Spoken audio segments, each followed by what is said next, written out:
Welcome to the video lecture of Food Process Technology. I am Dr. Ramya, Associate Professor, Department of Industrial Biotechnology. Today's topic is evaporation and distillation. In common with the other unit operations that are intended to separate components of foods, evaporation and distillation aim to separate specific components to increase the value of food. So in both types of operation, separation is achieved by exploiting differences in vapor pressure, that is volatility of the component, and using heat to remove one or more from the bulk of food.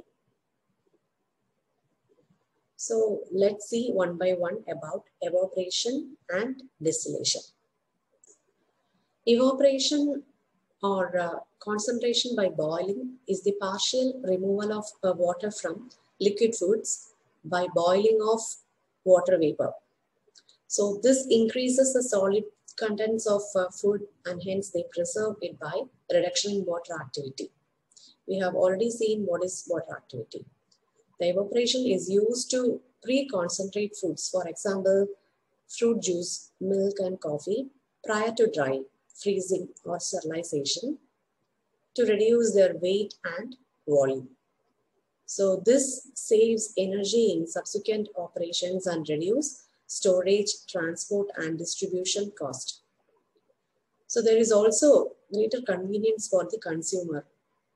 For example, fruit drinks for dilution, concentrated soups, tomato or garlic paste, sugar, or for the manufacturer. For example, liquid pectin, fruit concentrations for use in ice cream or baked goods. So changes to food quality that results from a relatively severe heat treatment are minimized here by the design and operation of some equipments. So evaporation is more expensive in energy consumption than other method of concentrations and freeze concentration. But a higher degree of concentration could be achieved. So during evaporation, sensible heat is transferred from steam to the food to raise the temperature to its boiling point. Latent heat of vaporization is then they are supplied by steam to form bubbles of vapor, which leave the surface of the boiling liquid. So here the rate of evaporation is determined by both the rate of heat transfer into the food and the rate of mass transfer of vapor from the food. So these processes are represented here in this figure. So this is the steady state operation of an evaporator with MF, that is mass transfer rate of feed liquor, MP, the mass transfer rate of product, XF, solid fraction of feed liquid, XP is the solid fraction of feed product, MV is the mass transfer rate of vapor that is produced, then MS, that is the mass transfer rate of steam used, Theta F is the initial feed temperature, Theta B is the boiling temperature of food, and Theta S is the temperature of steam. Coming to here, heat and mass balances. So the heat and mass balances are used to calculate the degree of concentration, energy use, and processing time in an evaporator. So the mass balance states that the mass of feed entering the evaporator equals the mass of product and vapor removed from the evaporator. So for water component, this has been given by MF into 1 minus XF is equal to MP into 1 minus XP plus MV. So for solutes, the mass of solids entering the evaporator equals the mass of solids leaving the evaporator that both could be of equal. That is, m of xf is equal to mp xp. The total mass balance is given like m of is equal to mp plus me. Assuming that there are negligible heat loss from the evaporator, the heat balance states that the amount of heat given up by the condensing steam equals the amount of heat used to raise the feed temperature to boiling point and then to boil of the vapor. So that is Q is equal to ms into lambda s. That has been given, or we can write it as m of Cp into theta b minus theta f plus me lambda b, where C is the specific heat capacity of feed liquor, lambda s is the latent heat of condensing steam, lambda v is the latent heat of vaporization of water. So in general, we can tell like is heat supplied by steam is equal to sensible heat plus latent heat of vaporization. So let's see some of the factors that are influencing the rate of heat transfer. So first is temperature differences between the steam and boiling liquid. So there are two options to increase the temperature difference. That is to increase the pressure and temperature of the steam or to reduce the temperature of boiling liquid by evaporating under a partial vacuum. So in commercial vacuum evaporators, the boiling point may be reduced to 40 degrees centigrade.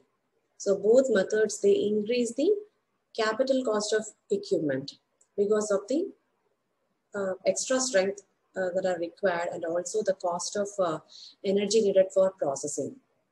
The temperature differences become small as foods become more concentrated owing to elevation of the boiling point, and the rate of heat transfer therefore falls as evaporation proceeds and when it gets proceeded. So in large evaporators, the boiling point of liquid at the base may be slightly raised as a result of increased pressure from the weight of liquid, that is the hydrostatic head. In such cases, measurement of boiling point for processing calculation is made halfway up the evaporator. The second one is the deposits on heat transfer surfaces. So fouling of evaporator surfaces reduce the rate of heat transfer. It depends on the temperature difference between the food and the heated surface and viscosity and chemical composition of food. For example, we can take like the denature of proteins or a deposition of polysaccharides that cause the food to burn onto hot surfaces.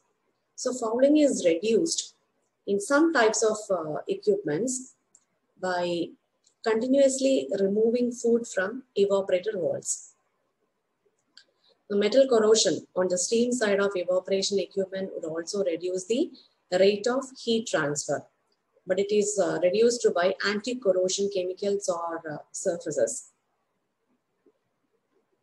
The next one is about boundary films. It is a film of stationary liquid at the evaporator wall. Is often the main resistance to heat transfer. The thickness of the boundary film is reduced by promoting convection currents within the food or the mechanically induced turbulence. The viscosity of many foods increases as concentration proceeds. So this reduces the Reynolds number and hence reduce the rate of heat transfer. Apart from this, more viscous foods are in contact with hot surface for longer period and as a result suffer greater heat damage. We'll see about the equipment. Evaporator consists of like a heat exchanger which transfers heat from steam to food. Then a means of separating the vapors produced. Then next is steam ejector vacuum pump. That is, mechanical pumps have lower operating cost but higher capital cost than steam ejector pumps. So separation in an evaporator is achieved by exploiting the differences in volatility between water and solutes. So ideally it should selectively remove water without changing the solute composition, so that original product is obtained on dilution.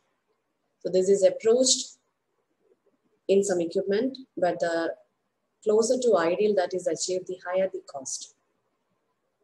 So the selection of evaporator should include some of the basic things like operating capacity, degree of concentration required, heat sensitivity of the product in relation to the residence time and temperature of evaporation, the requirement for facilities to recover volatiles, and obviously ease of cleaning, reliability and simplicity of operation, size of the evaporator in relation to its capacity, capital and operating costs in relation to capacity and product quality.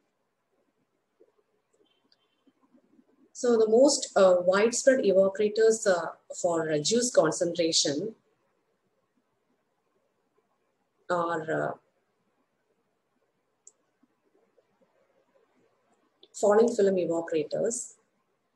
That is, an example of these is TASTE, that is thermally accelerated short time evaporator. Under manual operation, the steam flow is set at a constant rate and juice flow is manually adjusted to obtain the required concentration in final product. So there may be a slight fluctuations in that results in both the off specification product and wastage of energy. So that is what in TASTE evaporators they have described the computer control systems involving control of steam and juice temperatures and flow rates to improve the economy of TASTE evaporators. So in some applications, it may be more cost effective to combine two types of evaporators. For example, like initial concentration of bulk liquor in a low cost evaporator followed by final concentration of the smaller volume of heat sensitive liquor in a more expensive but less damaging evaporator as the second effect. So the majority of evaporator designs operate continuously, but batch boiling pans are used for the preparation of small quantities of materials or in applications where flexibility is required for frequent change of product.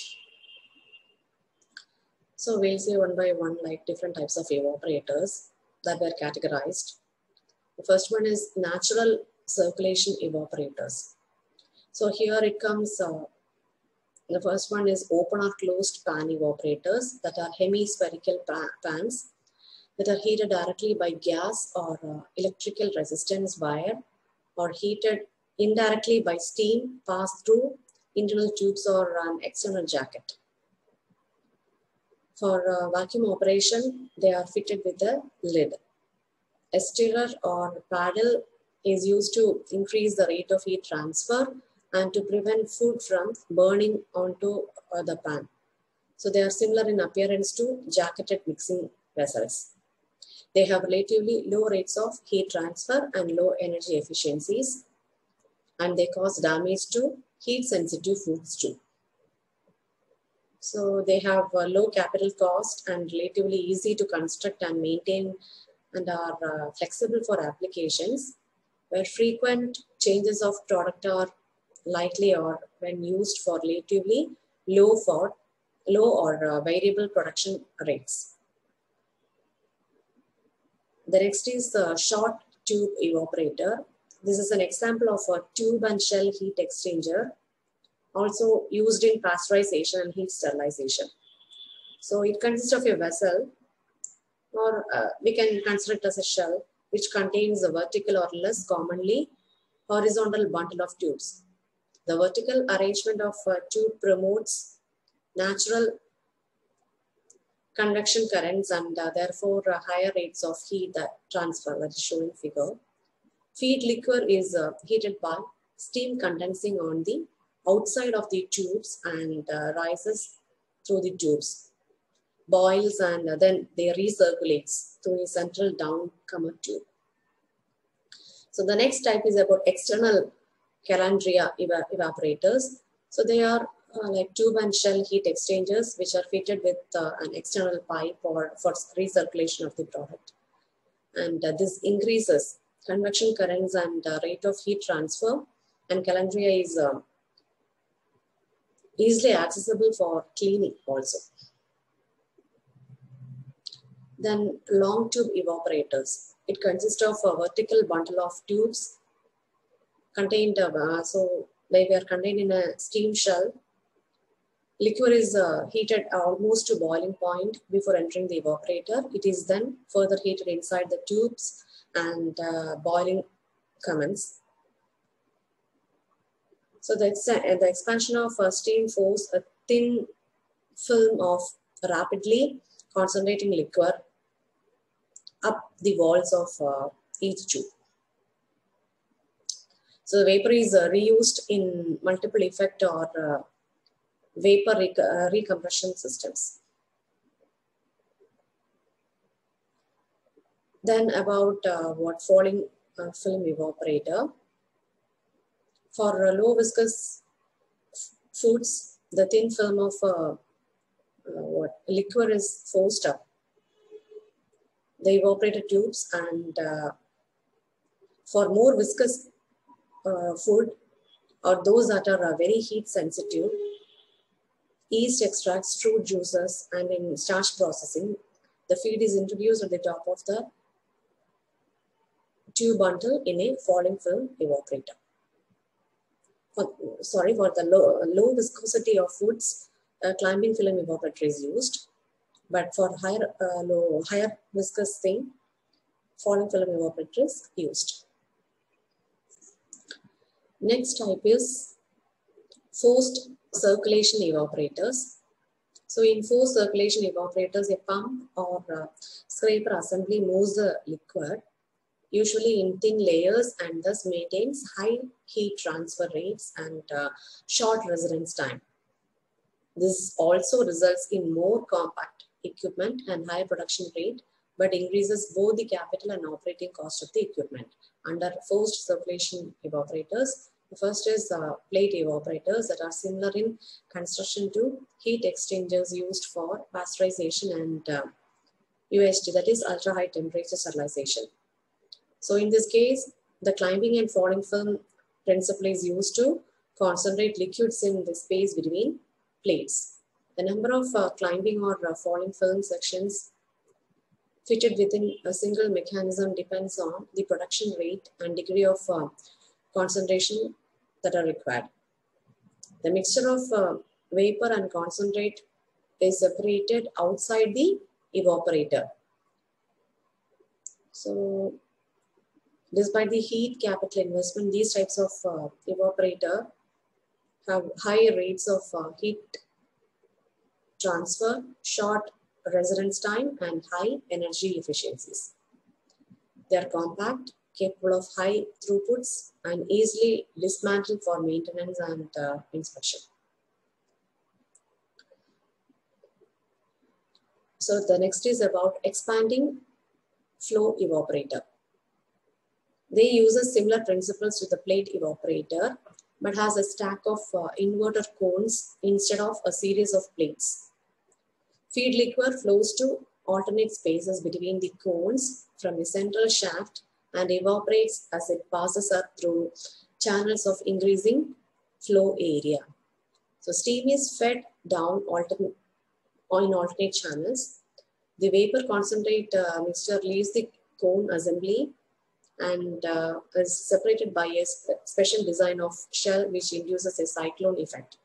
So this evaporator has a number of advantages including compactness, short residence time, and a high degree of flexibility achieved by changing the number of cones. And next type is mechanical or agitated thin film evaporators. Under this, we'll see scraped or white surface evaporators. So they are characterized by differences in the thickness of the film of food being processed.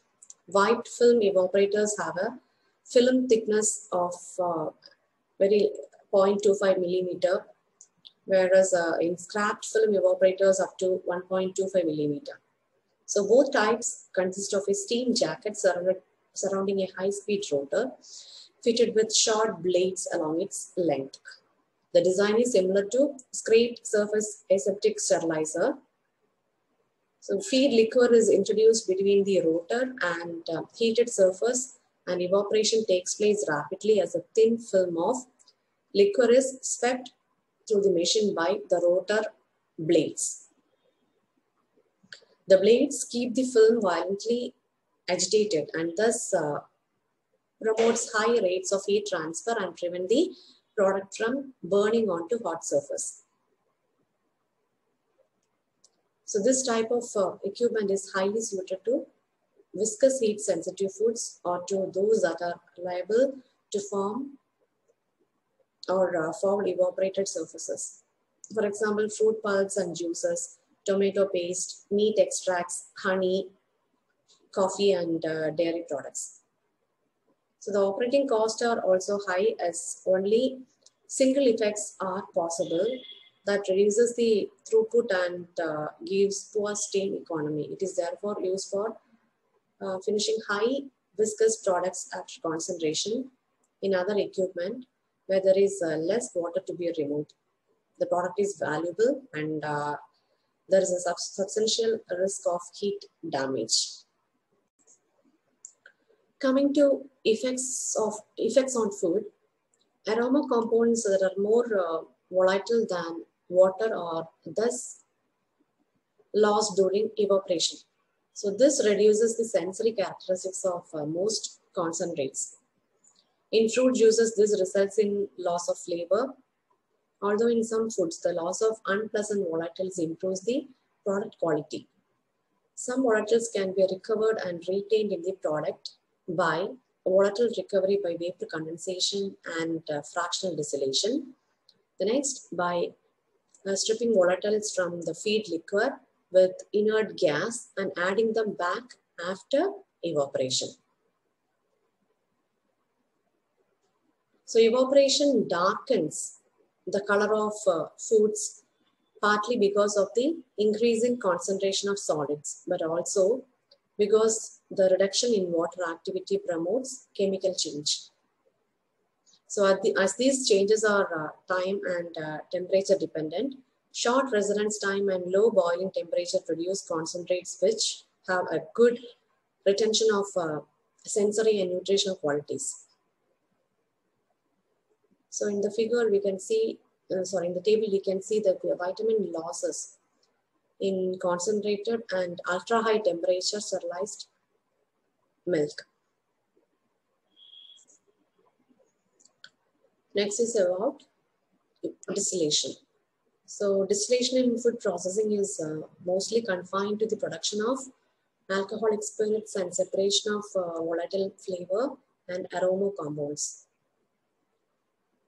When a food that contains components having different degree of volatility is heated, those that have a higher vapor pressure, that is more volatile compounds, they are separated first.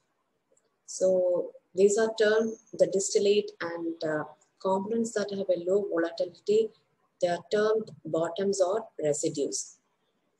So the batch distillation remains in use in some distilleries. Most industrial distillation operation use more economical continuous distillation columns. Feed liquor flows continuously through the column, and as it is heated, the volatiles are produced and separated at the top of the column, as distillate and the residues is separated at the base. In order to enhance the separation of these components and equilibrium conditions between the liquid and vapor phases, a proportion of the distillate is added back to the top of the column, and a portion of the bottoms is vaporized in a reboiler and added to the bottom of the column. So columns are filled with either a packing material, typically wood, plastic, or metal ring ceramic, or fitted with perforated trays, both of which increase the contact between liquid and the vapor phase. In the figure, you can see the continuous distillation column and internal plates in the column to promote cross flow. Extrusion is the process which combines several unit operations including mixing, cooking, kneading, shearing, shaping, and forming. The extruders are classified according to method of operation. It is cold extruders or extruder cookers, and the method of construction is by single or tin screw extruders that will be discussed in the coming slide. The principle of operation are similar in all types. Raw materials are fed into the extruder barrel, and the screw then convey the food along it. So further down the barrel, smaller flights restrict the volume and increase the resistance to movement of the food. As a result, it fills the barrel and the spaces between the screw fights and becomes compressed. They get compressed. As it moves further along the barrel, the screw kneads the material into semi-solid plasticide mass. So if the food is heated above 100 degrees centigrade, the process is known as extrusion cooking or hot extraction. So here the frictional heat and any additional heating that is used cause the temperature to rise rapidly. The food is then passed into section of the barrels having small flights where pressure and shearing is further increased. Finally, it is forced through one or more restricted openings at the discharge end of the barrel. So as the food emerges under pressure from the openings, that is restricted openings, it expands to the final shape and cools rapidly as moisture is flashed off as steam. So a variety of shapes including rods, spheres, donuts, tubes, strips, squills, or shells can be formed. Cold extrusion, in which the temperature of food remains at ambient is used to mix and shape food such as pasta and meat products. Low pressure extrusion at temperatures below 100 degrees centigrade is used to produce, for example, fish paste and pet foods. So extrusion cooking is a high temperature short time process which reduces microbial contamination and they inactivate enzymes.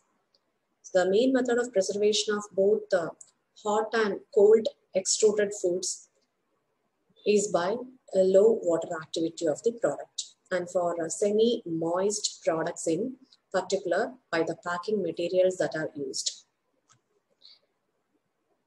So here some of the examples of extruded foods have been shown. The types of products with examples like cereal-based products, sugar-based products, and protein-based products. Extrusion has gained certain properties, like one is versatility. So that is a wide variety of products are possible by changing the ingredients, the operating conditions of extruder, and the shape of the things that are extracting. Many extruded foods cannot be easily produced by other methods. And the next is the reduced cost. The next, high production rates and automated production.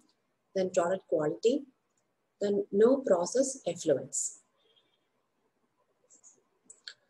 The two factors that most influence the nature of the extruded product are the rheological properties of the food, and the operating condition of the extruder.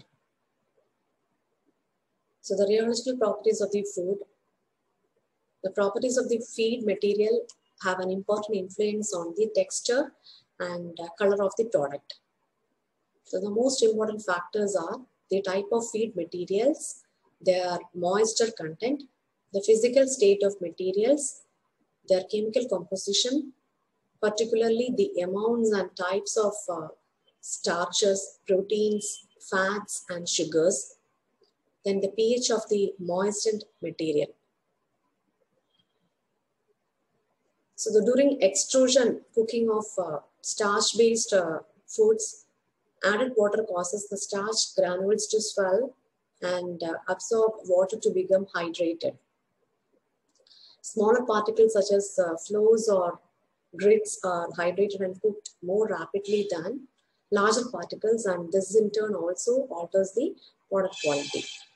So the increased moisture content and elevated temperature cause the starch to gelatinize and a viscous plasticide mass is produced.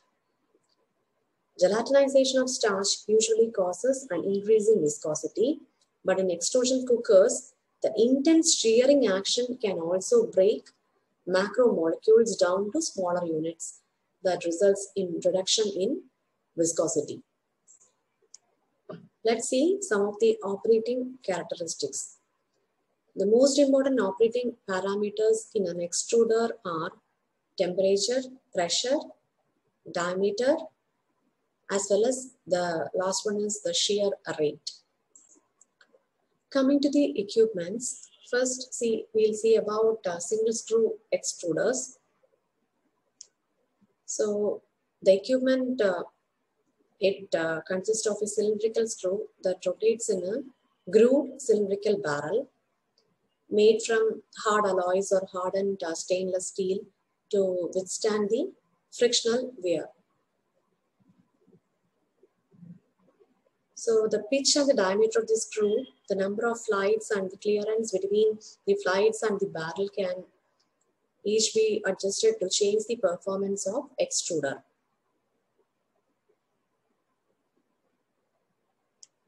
So screw is driven by a variable speed electric motor that is sufficiently powerful to pump the food against the pressure generated in the barrel. So single screw extruders can be classified according to the extent of shearing action on the food into first is high shear, second is medium shear, and the third is low shear. So high shear, high speeds and shallow flights creates high pressure and temperatures that are needed to make breakfast cereals and expanded snack foods. The medium shear for breadings, texturized proteins, and semi-moist pet foods. Low shear, deep flights on and low speeds creates low pressure for foaming pasta, meat products, and gums. Operating data for different types of extruders has been shown in this table, like net energy input to product, barrel length, diameter, screw speed, maximum barrel temperature, maximum product temperature, maximum barrel pressure, product moisture, and product density.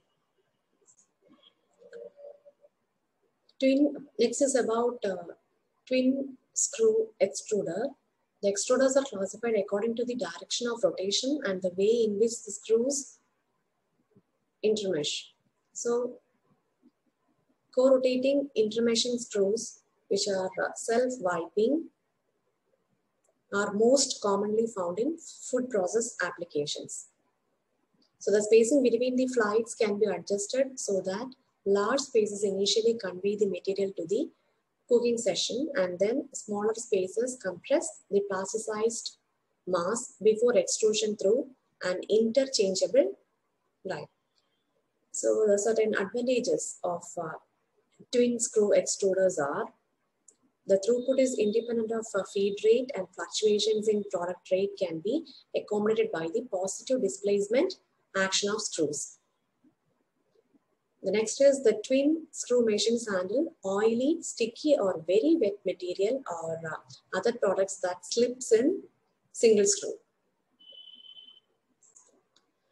Coming to the application part, the first is cold extrusion. In this process, the product is extruded without cooking or distillation of food.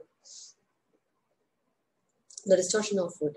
The extruder has a deep plated screw which operates in a low speed in a smooth barrel to knead and extrude the material with little friction. So it is used to produce pasta, hot dogs, pastry doughs, and some types of confectionaries. The second is extrusion cooking. High pressure and temperature are used to form expanded products. The rapid release of pressure as the food emerges from the die that causes instantaneous expansion of steam and gas in the material to form low density product. Hot extrusion is high temperature short time process which minimizes the loss of nutrients and reduce microbial contamination. And coming to confectionery products, HTST, that is high temperature short time extrusion cooking, is used to produce gelatinized chewy products such as fruit, gums, and licorice from a mixture of sugar, glucose, and starch. The heat gelatinizes the starch, dissolves the sugar, and vaporizes excess water, which is vented from the machine. Colorings and flavors are added to the plasticide material, and after mixing, it is cooled and extruded. So the product texture can be adjusted from soft to elastic by control over the formulation and processing conditions. The shape can be changed by changing the die, and a variety of flavors and colors may be added. So in that it comes what hard boiled sweets. They are produced from granulated sugar and corn syrup. The temperature in the extruder is raised to 165 degrees centigrade to produce a homogeneous decrystallized mass. Acids, flavors, and colors are added to the sugar mass, and the moisture content is reduced to 2% as the product emerges from the die into a vacuum chamber. It is then fed to stamping or foaming machine to produce the required shape. And coming to about cereal products, that is first is about crisp bread. So wheat flour, milk powder, corn sugar, cornstarch, sugar and water are mixed, and the product is extruded at a high temperature and pressure. Here the crisp bread is then toasted to reduce the moisture content further and to brown the surface. So low pressure and or large die aperture are used to produce preforms or half products from pre-gelatinized cereal doughs. So these small, hard, dense pellets are suitable for extended storage and transport to other processes, where the final product is produced by frying, toasting, and puffing. Then coming to what breakfast cereals. So in the previous slide, you can see the diagram of that. So in traditional cornflake manufacture, large maize kernels were needed as the size of an individual grid determined the size of the final cornflake. So the advantages of extrusion cooking are a reduction in raw material cost, rapid processing to produce cornflakes within minutes of startups, and close control over the size and quality of the final product, flexibility to change the product specification very easily. And next is about protein-based foods. First is texturized vegetable protein, TVP. The extrusion cooking destroys the enzyme present in soya beans, including urease, which reduce the shelf life. A lipoxidase, which causes of flavors by oxidation of soya oil, and also a trypsin inhibitor, which reduces protein digestibility. So this improves acceptability, digestibility, and shelf life of product. Then coming to meat and fish products, application of extruders to meat and fish products has mostly focused on production of extruded snacks or shelf-stable starch pellets that incorporate previously underutilized byproducts from meat, fish, or prawns. So additionally, the manufacture of some of the minced fish, they have been investigated using extruders operating at a high temperature of 6 to 27 degrees centigrade.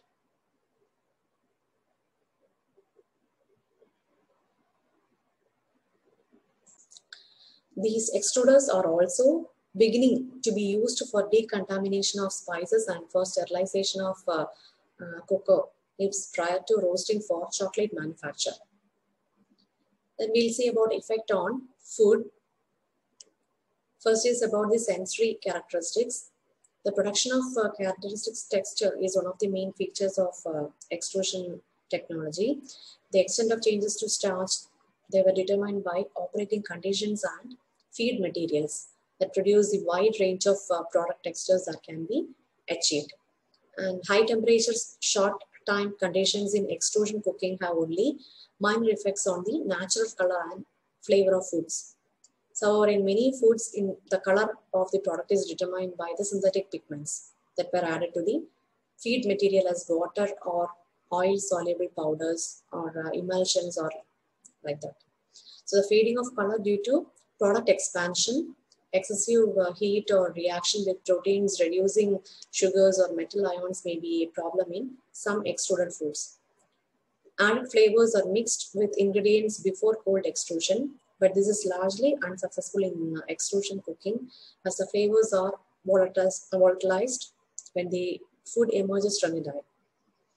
However, this may cause stickiness in some products and hence they require additional drying also.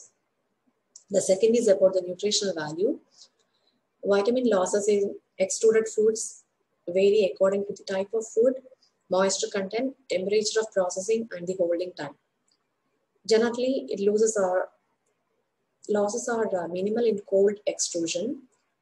The high temperature short time conditions in extrusion cooking and the rapid cooling as the product emerges from the die cause relatively small losses of most vitamins and essential amino acid.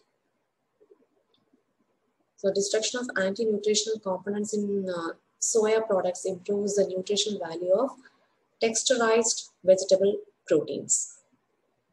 So that's all about extrusion. Thank you.